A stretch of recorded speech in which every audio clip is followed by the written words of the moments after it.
Hello and good evening. Welcome to another ESC Fan TV podcast. I'm your host this evening. I'm Tom Hughes, and with me, I've got a panel of 8 Eurovision fans waiting to give their views on Eurovision Australia Decides. Also tonight, we're going to be looking at contestants from Belgium, Netherlands, and San Marino to kick us off. As always, on tonight's panel, I've got the fabulous Joanne. Hi. I've got the marvellous Martin. Hello, everyone. I've got the wonderful Oben. Hello there. I've got the brilliant Tristan. Hello. And as always, we do a tag team on this. It's my co-host, Stuart. Hi, Tom. Should be a great show tonight. Australia, Belgium, Netherlands. It will be fire. And also joining us tonight, we've got some newbies as well. We've got Yerna, who's from Belgium. Hello. We've got John from OJ Australia. Hi. And it's a massive welcome back to Mitchell, also from Australia. Hi, Australia calling. Okay, let's get straight down to business and take a look at Belgium to begin with.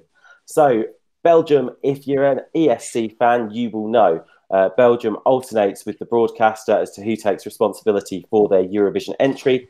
And this year, it's the responsibility of the French broadcaster.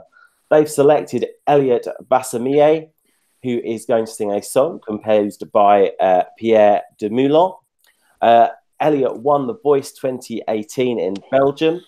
And Pierre said, and I quote, that Eliot has a little something extra that I look for in an artist: sensitivity, fragility, which are necessary to convey emotion. Obviously, Belgium entry. Yerna, I need to go straight to you. What are we thinking this year? Well, Eliot is quite unknown in Belgium, but in Wallonia he won The Voice Belgique. The song he's going to sing is supposedly with the title of Wake Up. Pierre Dumoulin has written it, and you know the song. It's gonna be something in the trend of City Lights from Blanche, like the mysterious dark, something like that. It has worked for Belgium a few times already, so I think it's gonna work this year again. Maybe even get us a second win after all these years. Who knows? Yeah, it's been, was it 1986? 1986, that was a Belgian win. Yes, the only one to date. Been too long. It has been too long. And I have to say, I haven't seen it because I wasn't born, so I want to win so badly. God, I feel old. I have to say, I genuinely thought Belgium were going to do it in 2003, actually, with Saint-Denis, which I think was the second place. I was watching, obviously, and I was like really nervous until the end of the voting, and then Slovenia votes and gives the 12 points to Turkey, and I was like, no, why do you do that? But it was really close, really close. Fingers crossed, maybe this is going to be Belgium's year. Just want to bring in Martin on this. What are your thoughts on this, Martin? Well, Belgium seem to be really good when it's the French side, when they actually pick somebody, an unknown. I mean, obviously Blanche was relatively unknown. 17, she had a few YouTube sort of covers, and that was about it as far as I was aware. And obviously Loïc Natet, obviously he'd had some more releases before that, but they seem to have done pretty well. And was Roberto Bellarosa also their pick as well? Yes. Obviously he had won The Voice there, but even so, it seems as though every other year Belgium are really hitting the mark. So this guy who's composing and the delegation have obviously seen something in Eliot. We'll know more. All we from outside of Belgium have had to go on as some snippets from The Voice Belgium and one of those was taken down. So all we've got left to look at was the duet, a sort of battle round. You can't really tell much from those because obviously he's only singing half the song. So yeah, we'll wait and see what it sounds like. Okay. You want to go and sing for Belgium? Go and be in The Voice Belgium. You're guaranteed to go to Eurovision. I'm trying. And just really quickly, just to wrap up Belgium, Mitchell, it's Pierre Dumoulin who's written the song. He's someone who wrote City Lights. Were you a fan of City Lights a couple of years ago? Would you be happy if they sent a song like that? Yeah, the interesting thing I thought about City Lights for me is that it was a grower. The first time I kind of, said no, but then it was one that I ended up listening to on Spotify, and so I think he has a good ability of making something, really good to the ear with time. So I think he could easily do a nice, catchy but subtle song. Do you know what? And I think that is true. I think the telling thing is in that quote from Pierre about when he talks about the sensitivity and fragility of Eliot's voice. And I think maybe there might be a song that showcases that. Moving on, the Netherlands have announced that Duncan Laurence is going to be representing them in Tel Aviv this year. He's someone who's graduated from the Rock Academy. He's already written songs with songwriting teams in London and Stockholm. One of the Common Limits has already quoted that Duncan is special, says he's got the ability to be an international star. He is an authentic artist, and the song is going to be unveiled on the 7th of March. Going across to Jena, we've heard tonight that the song potentially has been leaked. What are our thoughts? Well, I have heard a part of the song. I think it has a big chance of getting a good result because it's really fragile. The title, I think, was Miss You or something, or I don't know, I don't remember exactly. But yeah, I think the Netherlands is going to get a good result this year because it has great potential. I think it's going to qualify, and if it's that song, because you never know. We know that Eurovision fans love a good rumour. Let's just go with what the supposed You Decide entrants were for the UK.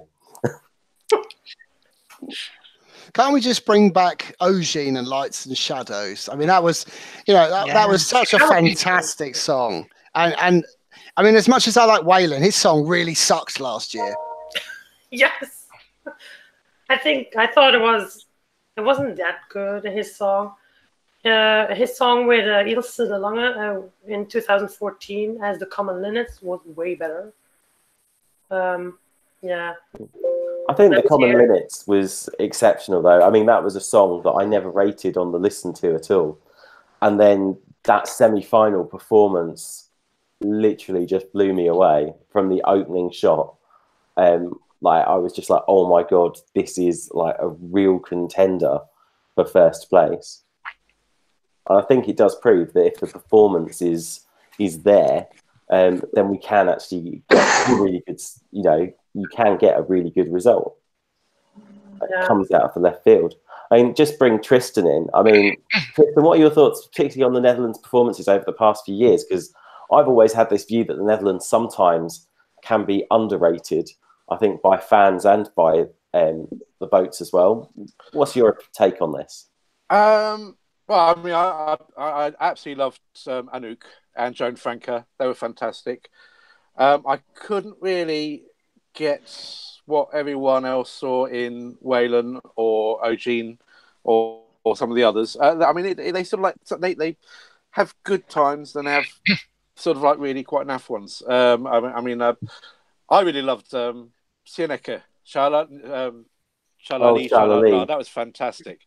But yeah, they sort of like it's you either get really good or really boring, and I really don't know. I found last year's quite boring, so hopefully this year it'll be a good one. But Can't tell really. Okay. We'll keep our fingers crossed. And finally, just over to John. What have you made of Netherlands' past entries? Have you got any favourites there that you're hoping Duncan might emulate this year? Me? Yes. Oh, I wasn't ready for that one.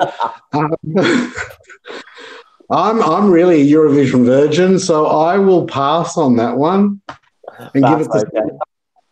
I tell you what, we'll go across to Mitchell. What are you thinking, Mitchell? In terms of the Netherlands, are they a favourite Eurovision country for you? Yeah, something I find really interesting is that Netherlands has a trend, as of this decade anyway, and that's kind of a folk sound. Almost every song has been somewhat folksy. Yeah, so for me, sometimes it's really good. Sometimes it's a little too mellow for me for Eurovision, but a nice, easy listening nonetheless. Yeah, Eugene was my favorite of this decade. I also liked Birds from 2013, I think. Yeah, I loved those two songs.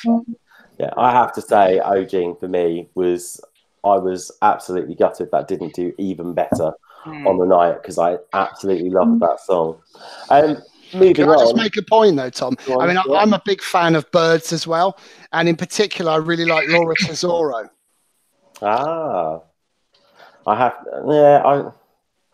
Birds went over my head, I'll be honest. Yeah. See what I did there? Yeah. That attempt to joke went over your head as well. Laurence Tesoro. From Belgium.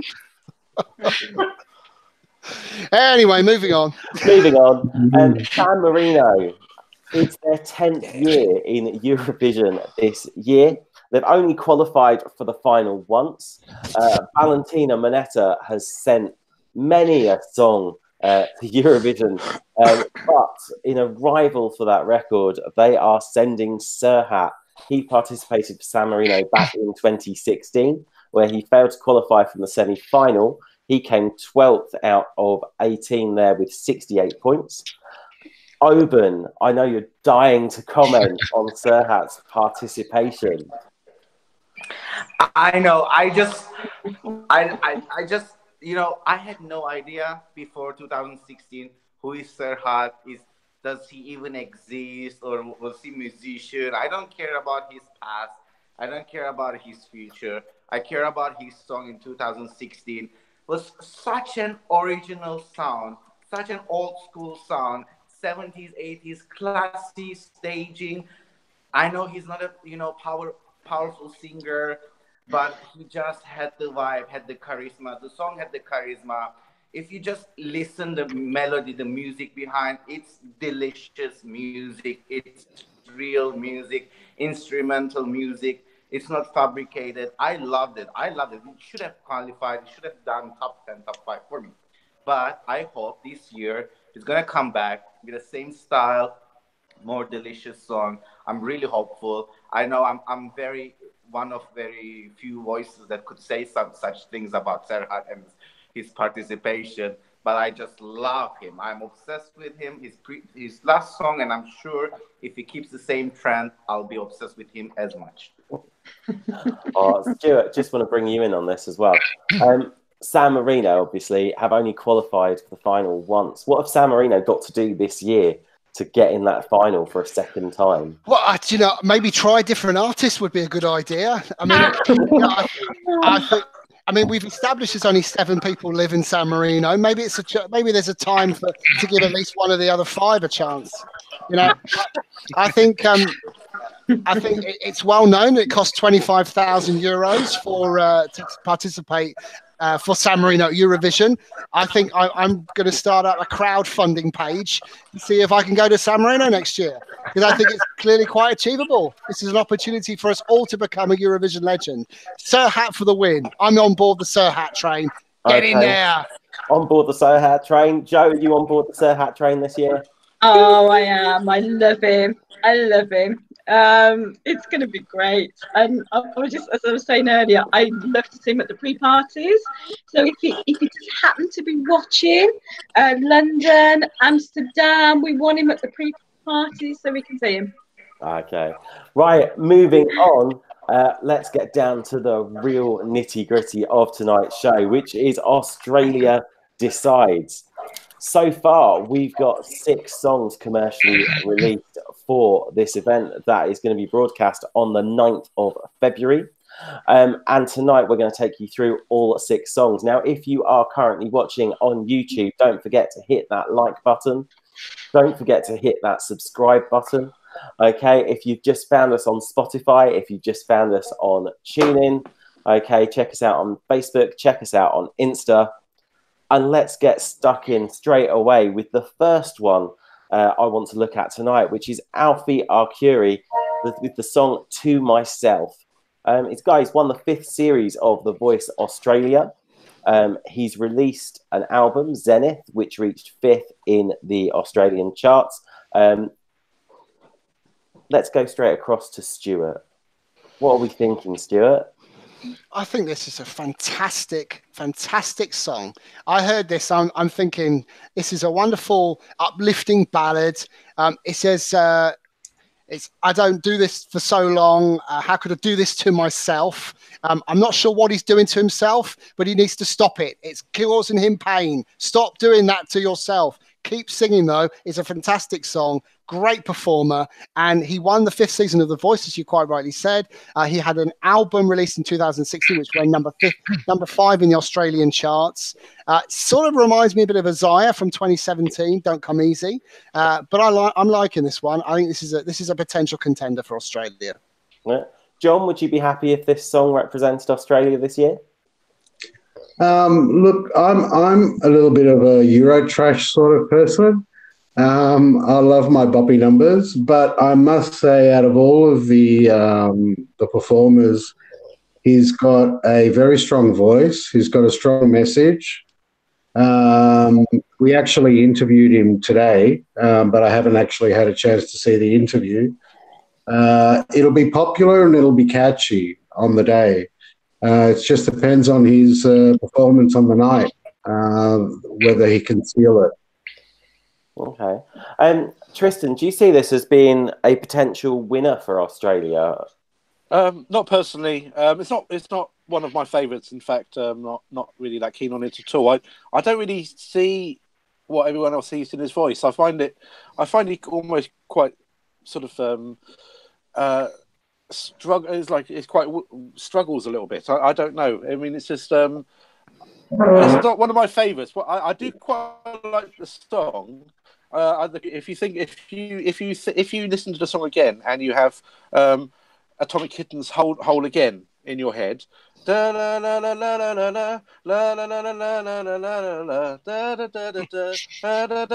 song, you'll then hear the both, but hear and then hear that to the music of To Myself. You can almost have them both at the same time, which is quite appealing, but it's also a little bit.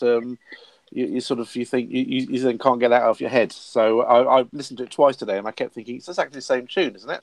With different words, same chord structure. I think it's okay, but it sounds very much like a song that could have been sent to the UK selection, whereas the other ones are much more different and exciting. You know what? I'm going to disagree with you slightly with this, because I think he's got a big voice, and I think this is a ballad that could actually stand out on the night.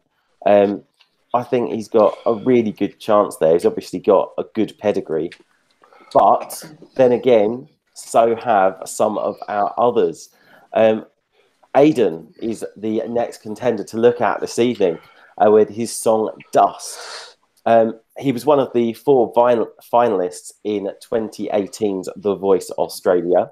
In 2012, he was a cast member of Network 10's Young Talent Time. Mitchell, does Dust do it for you? Would you be happy to see this represent Australia?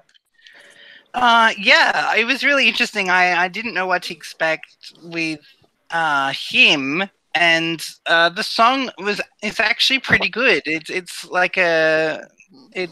But once again, it's one of those explosive songs that we're getting this year, and I'm not sure how it's going to be transferred onto the live stage. But I think it's a nice enough song. I don't think it's like a winning song, but yeah, I'm really impressed with the song that he has. And Joe, I mean, we both have views on our own kind of like mid-tempo numbers. Does this one do it for you? Yeah, I mean, I like it. It's a nice enough ballad. It's going to get lost because there are other acts that I think will stand out more. So I think this could get lost. And it's a shame because he sings it really nice. It's quite a lilting voice he's got. It's just the fact that I just think he may end up sort of, I don't know, towards the lower end of the table at the end of the day. I don't know how they're going to score it, I must admit. But yeah, I can see him being sort of 5th, 6th, 7th, even lower possibly. Only because I think that it's a bit forgettable. And finally, Yerna, if this song were to be Australia's entry to Eurovision, do you see this qualifying for the grand final? Well, actually, no. I think if Australia sends this song, I think it's gonna be the first non-qualification for Australia. I was listening to it. He has a nice voice. That's a good thing. But the song itself, I was getting distracted during the song. It wasn't like catching my attention. I think it was a bit boring, actually. So I think there are much better songs in the pre-selection of Australia. I don't see this qualifying to the final if Australia picks this one. Yeah, I think this is a song that has potential, but it's one of those songs that I'm going to wait and see the performance. Now, I know earlier on, John talked about how much he liked the Euro bangers as they were, and I think everyone is very eagerly anticipating the performance that Courtney Act is going to put in to Australia Decides this year, competing with the song Fight for Love. Someone who was in Australian Idol in 2003, also was in the 6th series of RuPaul's Drag Race, also won Celebrity Big Brother Australia. It's been described as an up-tempo dance anthem. I've also read a review about it, which says it's a banger about coming together. John, is this song far more up your street? Not really. It's got a nice beat, but and I think she's seasoned in her performances. But the vibe I'm getting from back home is that it's not what they were hoping for. They were hoping for something stronger. The words are quite not strong enough. It's a nice track, and it looks like they made up the words for the track rather than the other way around. So I don't think it will succeed, except maybe for her popularity. Yeah. Do you think if it were to be selected as Australia's entrant, that the SBS would actually take this and actually give it a bit of an overhaul and a revamp before it went across to Tel Aviv? Yeah, there's been suggestions of that already. So I'm not too sure. I mean, you know, they've got opportunity to change things along the way. And it could do with an overhaul. It just depends on SBS. I mean, they didn't really overhaul last year very well at all. You know, we don't know. We just don't know. Yeah. But yeah, the gut feel from our membership is that there are other songs in the 10. And just to correct you, there's 8 songs released so far. We're only waiting on 2 more. So, yeah, on this one, I don't think it'll make it. Okay. Moving on, Martin, Courtney Act. Do we think that, you know, if she were to go across to Eurovision, that her popularity, particularly in the UK, could lead to another 12 points from the United Kingdom going across to Australia this year? Possibly, although it's obviously far too early to say because we only really, you know, we know 2 songs and, you know, 5 or so artists. So, you know, it could do. Of course, it's not just the fandom who's voting at Eurovision finals. You've got, you know, loads of other people. Our tiny fandom is a tiny percentage of anybody who's going to vote. So whether Courtney Act will appeal to everybody, I don't know. It will all depend on the staging, how well it looks. You know, obviously people voted for Netta, and that was a whole complete package of voice and persona and staging. You know, I'm sure Courtney Act's going to come out with something that looks pretty good, and got a good voice. But as John was saying, whether this is the right song, I don't know. You know, it probably could do with some work if it did win. But I think I think some of the big hitters and the big songs are still to come for Australia. We haven't heard possibly the best ones yet. Yeah. And just finally, just to bring Oban in on this, Courtney Act, do you reckon this is a banger, or do you reckon this is just something that's going to be forgotten in a few weeks' time after Australia Decides is done and dusted and she's not got through to the final? Look, it's not going to be forgotten. It's this. The reason why is that when I was listening, I was like, I know this song from somewhere. I just like it felt so familiar. It's so mainstream. It's so generic. It felt a little bit of Cheryl Cole. It felt a little bit of Rita Ora. It felt a little bit of Zara Larsson. So it's not the winner, but it's not a bad song. Yeah, do you know what? I think I'd agree with you. It's one of those songs. When I first heard this, I thought, yes, this could be a song that Australia sends. However, I then listened to all the others, which brings me on to the next one, which is Electric Fields, 2000 and whatever. I think this is a fantastic song. Ethnic, modern, fresh. I'm quite liking it. Stuart, is this a banger? Is this the banger we've been looking for from Australia? 2 words, Tom. Kulila Miranyanye. What an absolute cracker of a song. This is the one that Australia should be sending to Eurovision. Zachariah Fielding is an absolute superstar. Michael Ross is fantastic on keyboard. This is the song for me that when I was introduced to Electric Fields on an earlier show by Mitchell in the chat room, I've gone away and listened to this band, and this is a band I cannot stop listening to. This is real fire. This is a fantastic song, great hook, potential Eurovision winner in the making. I would vote for this if I was Australian. And Mitchell, I've read on various social media platforms that if this song were to be Australia's entry, that we could be looking at the first Australian victory after, and I have to say this, Danny Inn was robbed a few years ago. What are you thinking? Yeah. So far, this is the song for me. I was really excited. And it's really interesting. I think I did like a highlights clip of artists of their best songs and stuff. And I did Electric Fields, and a lot of people weren't big fans of what they saw. But a lot of people are really into this song. I'm really into this song. I think it's just really unique, and it's just got so much. It's got the dance vibe, it's got the soul vibe, it's got the heart, and I love that usually Michael is on the keyboards and does the music, but they've got him doing vocals, so they're all participating. I think it's a really good song, and they are really newcomers, so they're just loving this so much as well. You can see glee in their faces when they get interviewed. They're just it'd be great to watch them come up and go through the journey. Yeah, no, I love it. Yeah.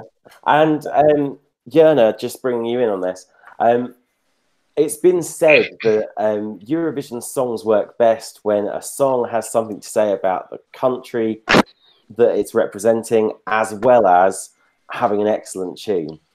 Where do you stand on that? And do you think that Electric Fields actually does that with this song? Well, I think there's truth in there, because when you want to represent your country, I think you have to show the culture of your country through the song a bit. Doesn't have to be much, but like I don't think Belgium should participate with like a Turkish style entry. That's not our thing, you know. Because, but Electric Fields is my personal winner for Australia. It's when I heard the song, I was like, yes, winner.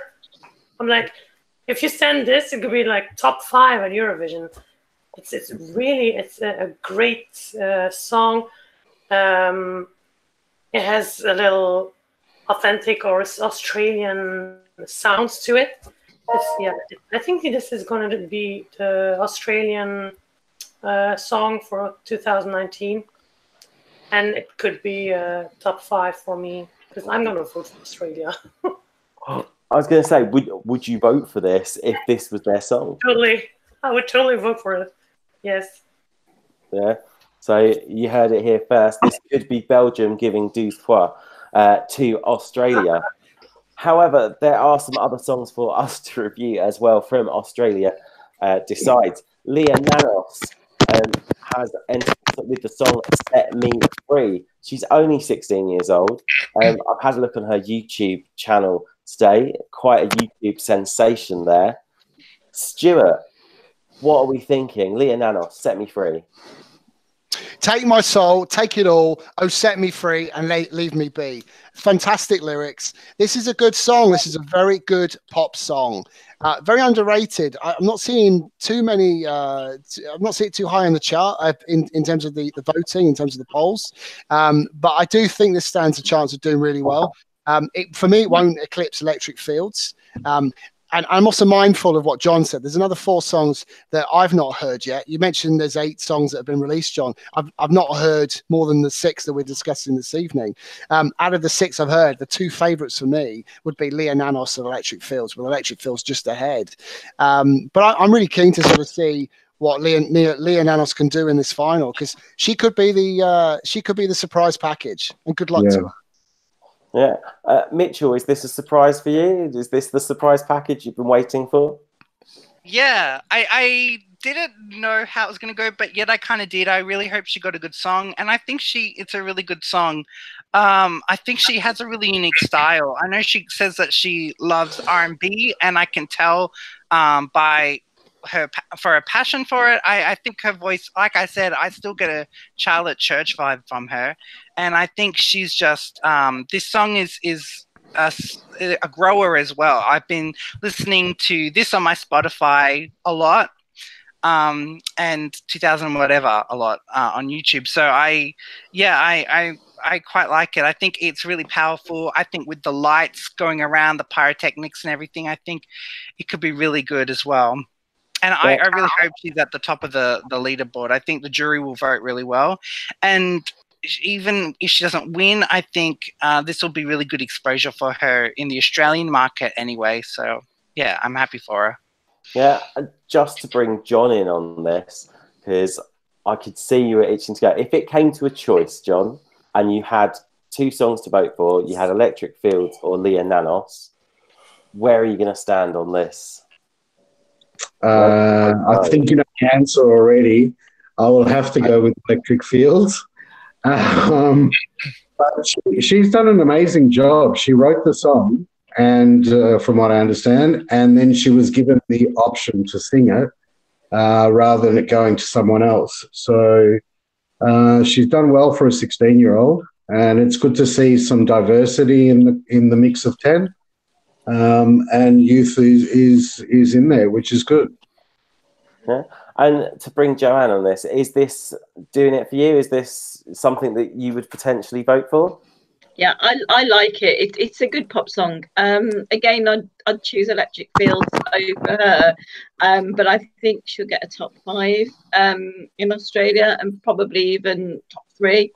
I think she sings it lovely. She's, as you say, a bit of youth in there. She seems to have, she's just got a really nice voice, and it's a really good sort of bopper.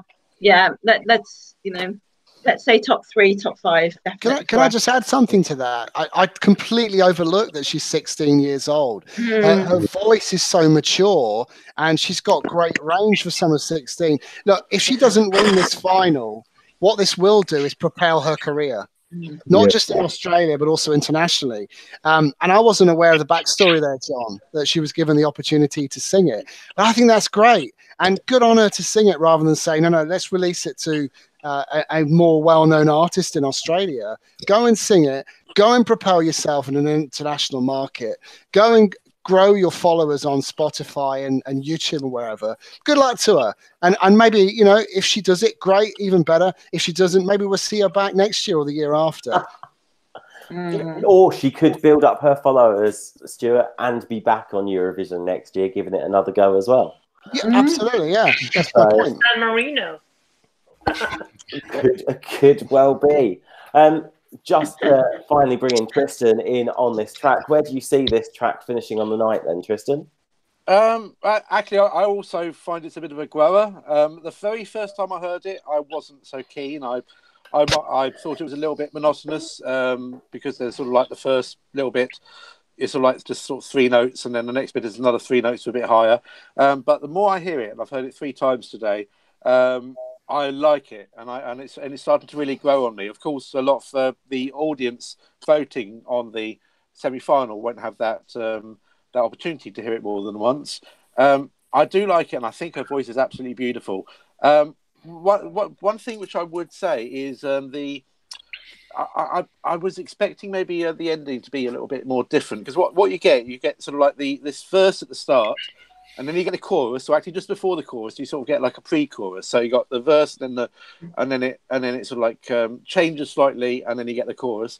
But then it repeats itself exactly the same. So you got A, and then B, and then A, and then B, and then at the end you're expecting a C or something completely different. But in fact, you just get B again, but with slightly different background music, slightly different speed, and slightly different voice effects.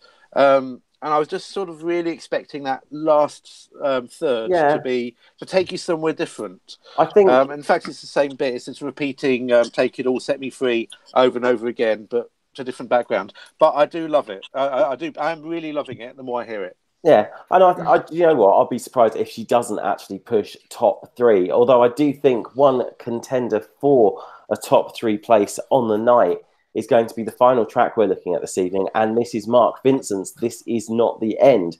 He's someone who won the 3rd season of Australia's Got Talent. He's had 7 studio albums. He's released 1 best of. He's had an album go platinum. He's had 2 gold albums. And just to kind of make us all feel great, he's only 25 years old. John, is this a song you'd be happy to see Australia send to Eurovision, even if it's not quite your musical style? Not really.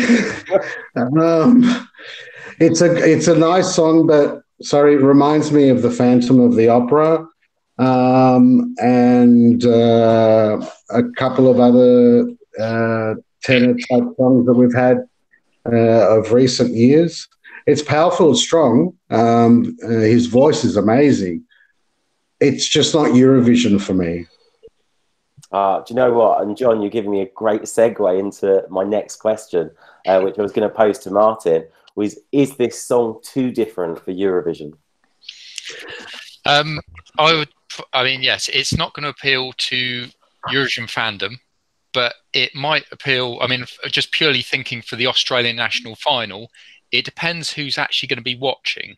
Now, if it's sort of a family, affair, that more so than the fandom, then based on memorability, based on how it sounds, and based on the fact that he shifts huge numbers of albums, he might get a pretty decent amount of votes just purely because who he is, how he sounds. He's not going to sing out of tune. It's going to be perfect. It's going to be brilliant. It's probably going to be maybe the best vocals on the night, apart from maybe Kate Miller-Heidke. But it does bring diversity, and I don't think he's going to win, but I think he's probably going to do better than people think, because I think he's going to get a lot of votes just purely because he is different in who he is. Yeah. And Oban, would this be the type of song to sing in the shower, maybe? That memorable hook that's going on there? Not even for me. So it's a very high quality. It's a very high quality song. And I just want to tell you that when I first listened to the song, I felt this guy is a one man, Il Volo. He gave us all 3 shades of Il Volo in one song, in one man. I just loved it. It's such a high quality performance, vocally, musically. I rooting for him to do well, and I think if he does go to Eurovision representing Australia, I would be voting for sure. Yeah, Mitchell, one man Evolo. Is that something you'd like to see Australia send? You know, the interesting thing, Mark Vincent was my least favorite coming into this, and I completely disregarded him. This song is really good. The only thing I think is that I'm not ready for his kind of voice style to win out of everyone. But the chorus itself gave me chills the first time I heard it. I think that we've had stuff like this in Eurovision. I think that's what people think, like you said, with Italy. Also, Jacques, is that who it is? My friend, the Croatia guy who sang with himself. I feel like we've had similarities. Oh, Mitchell, we've lost your sound, I'm afraid. I always wasn't a... he sings a lot of covers for me, which is he's one of those ones that, you know, I think his albums sell well, but his albums sell well to like the senior demographic, and so they will also go to his shows and everything. I think he will have a high televote because of that. It's on SBS. The broadcaster, I think it already attracts a lot more kind of liberal-minded senior people. So but I hope I don't want it to win, but I really appreciate the song. Do you know what? I'm going to make a prediction here. If Australia don't send Electric Fields, I really suspect they're going to send this song. I think if they send Electric Fields, I reckon it's going to win. I think if they send this one, I wouldn't be surprised to see it in that top 2 or 3 either. I think this is a brilliant song. When I first listened to it, I thought, is this too different to Eurovision? But I have to say, the guy has a warmth and charm to his voice that I think in some songs can sometimes be missing.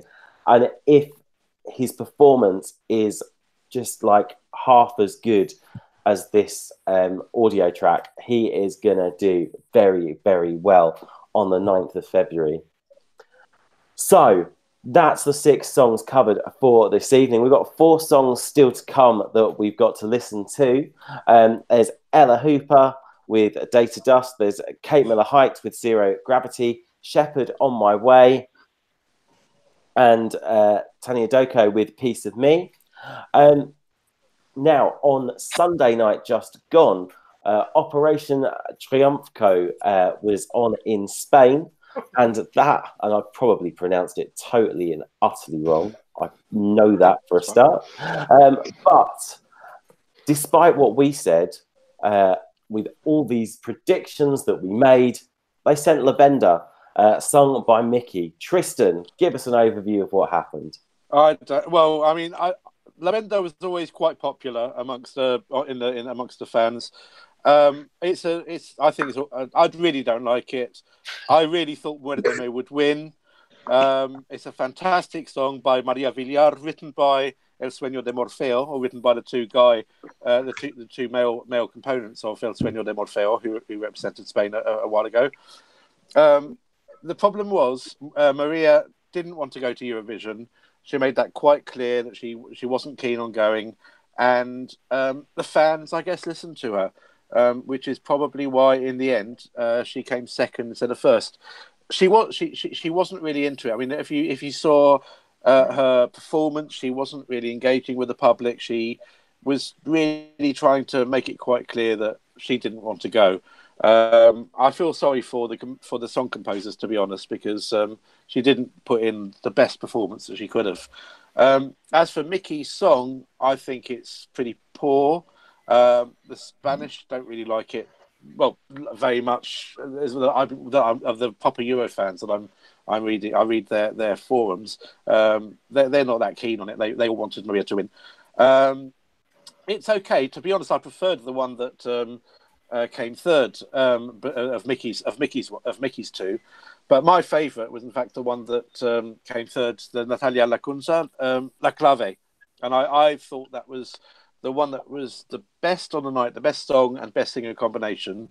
It was a great song, but unfortunately, she really sold her copybook towards the end, because when she was knocked out in third place, she did something a bit nasty, which was she sort of gave a little kiss goodbye to Maria and Mickey and said "Hasta luego, Mari Carmenes" to them, which means sort of see you later. It's an expression that's quite popular in Spain at the moment, that you say when you say sort of like "see you, wouldn't want to be you," that sort of thing.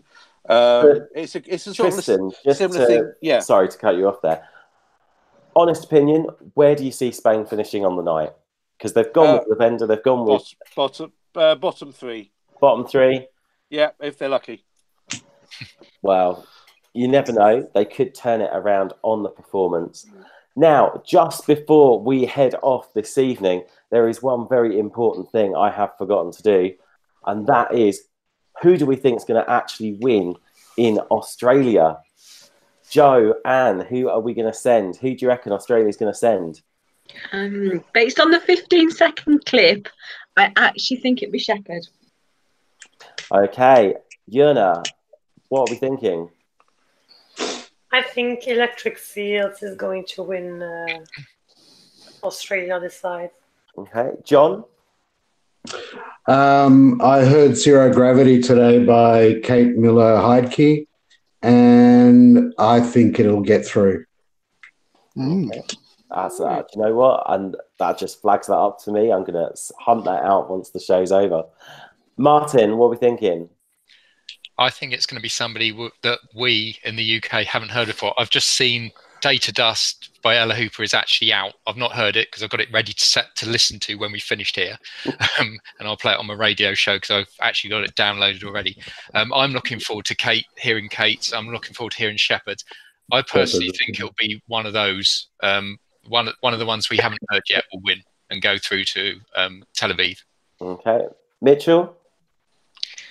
I really don't know. I don't know who it's going to be. I love Electric Fields. I'm looking forward to Kate Miller-Heidke for sure. But yeah, I think Sheppard's a real contender. Could be Courtney Act. I don't know. I really don't know. It's so close. And to think you're going to be the one picking up the phone to vote for this one. I know.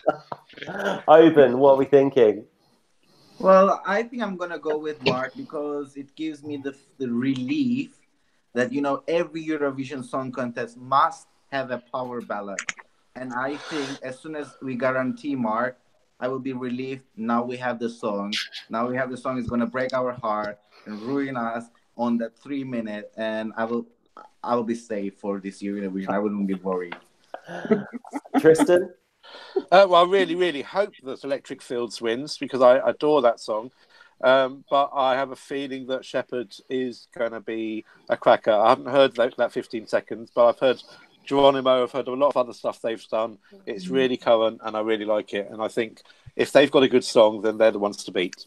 Okay. And finally, Stuart, what do you think? And also, more importantly, what are people saying in the chat room? Well, there's also saying on Twitter that Electric Fields seems to be the most popular. But I think, do you know what? I'm not going to answer your question, Tom. I'm just going to put this out there. Is this the best national final that we've seen for forever? I think this is fantastic. I think there's maybe 3 or 4 songs that Australia could send here. Realistically, could fight for the win in Tel Aviv. I said on the earlier show, the initial show we discussed Australia. I said this could be Australia's year with Eurovision Australia, Eurovision Asia in Australia later on this year. I think Australia really wanted to win in Tel Aviv. They've thrown everything behind it, whether it's Courtney Act, Sheppard, Kate Miller-Heidke, AYDEN Calafiore, Leea Nanos, Mark Vincent. I'm reeling them all off. Electric Fields, any single one of them could win and do really well at Eurovision. At this moment in time, for me, it's an open field. And just to come back to you again, you said, is this the best national final we've seen? But do you want to tell us what you're going to be doing on Saturday night? Yeah, don't forget Saturday night on ESC Fan TV. You can come and join us as we reflect on Destination Eurovision in France. Final takes place this Saturday night, 3-hour show. Around 11 o'clock UK Central European time, that is 11 o'clock Central European time, we will be live on ESC Fan TV reviewing Destination Eurovision. Do not miss it. It will be fire. Okay, all that me to do is to thank my guests. Thanks, Joanne. Bye. Thank you. Thanks to Martin. Pleasure as always. Thank you very much. And don't forget, you can also, if you love the sound of Martin's voice, there is the Let Me Be the One radio show and blog as well. Thanks to Stuart. Thanks, Tom. Good job. Thanks, Tristan. Thank you very much. Cheerio. Thanks to Oban. Good night, Europe. Thank you to our newbie from Belgium, Jurna. Welcome. It was my pleasure. And finally, thank you to John from OJ Australia. Thanks, guys. It was fun. And not forgetting Mitchell. Bonsoir, everybody. I'll be on the panel on Saturday night telling Stuart exactly what I'm thinking when it comes to Destination Eurovision. In the meantime, don't forget you can catch us on Spotify, TuneIn. You can also watch it on Catch Up on YouTube. And there's also one beginning with S, Stuart. I can't remember. No, we're now on Stitcher. Don't forget to click the subscribe button, click the like button. We'll see you Saturday night. We'll see you then. Bye for now. Bye. Bye. Good evening, Europe.